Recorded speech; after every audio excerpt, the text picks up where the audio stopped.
ప్రియమైన దేవుని వారలారా, ఈ దినమున కొరకై దేవుడు మనకు ఏర్పరచిన వాగ్దానము 5వ కీర్తన 7వ వచనము. నేనైతే నీ కృపాతిశయమును బట్టి నీ మందిరములో ప్రవేశించెదను, నీ ఎడల భయభక్తులు కలిగి నీ పరిశుద్ధాలయము దిక్కు చూచి నమస్కరించెదను.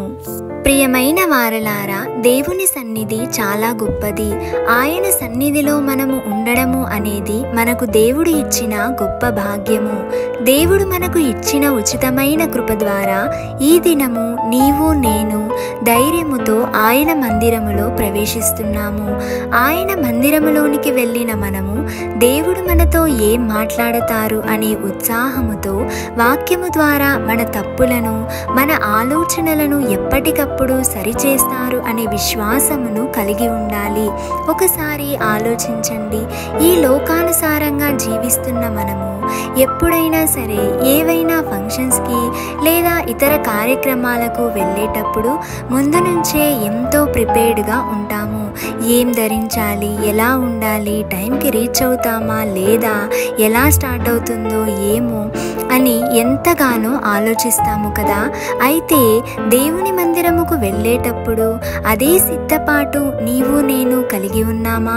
భయముతో భక్తితో వెళ్ళేవారిగా మనము ఉన్నామా అని జ్ఞాపకం చేసుకుందాము. ఒకవేళ అలా లేనట్లయితే ఈ క్షణమే మనల్ని మనము సరిచేసుకుందాము. ఎందుకంటే వాక్యం చెబుతుంది కదా, నీ కృపాతిశయమును బట్టి నీ మందిరములో ప్రవేశించెదను, నీ ఎడల భయభక్తులు కలిగి నీ పరిశుద్ధాలయము దిక్కు చూచి నమస్కరించెదను అని. కాబట్టి మనమందరము కూడా దేవుని కృప మన ఎడల గొప్పది అనే దృఢ విశ్వాసాన్ని మనలో కలిగి ఉండాలి.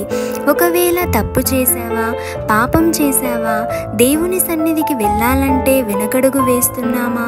అయితే దేవుడు మనతోనే మాట్లాడుతున్నారు. పాపులను వెదకి రక్షించుటకే ఆయన ఈ లోకమునకు వచ్చారు అని. కానీ మారు మనసు పొందాలి అనే ఆశ నీకుంటే చాలు, మనల్ని క్షమించుటకు దేవుడు సిద్ధంగా ఉన్నారు. కాబట్టి మనందరము కూడా దేవుని యొక్క కృపాతిశయమును బట్టి పూర్ణ విశ్వాసముతో, సంతోషముతో మన తండ్రి మన ఎడల గొప్ప కార్యములను చేసినందుకు కృతజ్ఞతాస్తుతులతో ఆయన మందిరములో ప్రవేశించే వారిగా ఉండాలని ప్రార్థిస్తాము. ప్రార్థన. పరిశుద్ధుడవైన దేవ, కృపగలిగిన తండ్రి, మీ పాదములకు లెక్కలేని స్తోత్రములు చెల్లిస్తున్నాం ప్రభువా. అవును తండ్రి, ఈ ఉదయకాల సమయమున పరిశుద్ధ దినమున నీ పాదాల చెంత చేరి నిన్ను స్తుతించుటకిచ్చిన భాగ్యము కొరకై వందనాలు తండ్రి. ఈ ఉదయకాల సమయములో ప్రభువా ఈ రీతిగా మా అందరితో మాట్లాడినందుకు మీకు స్తోత్రములు.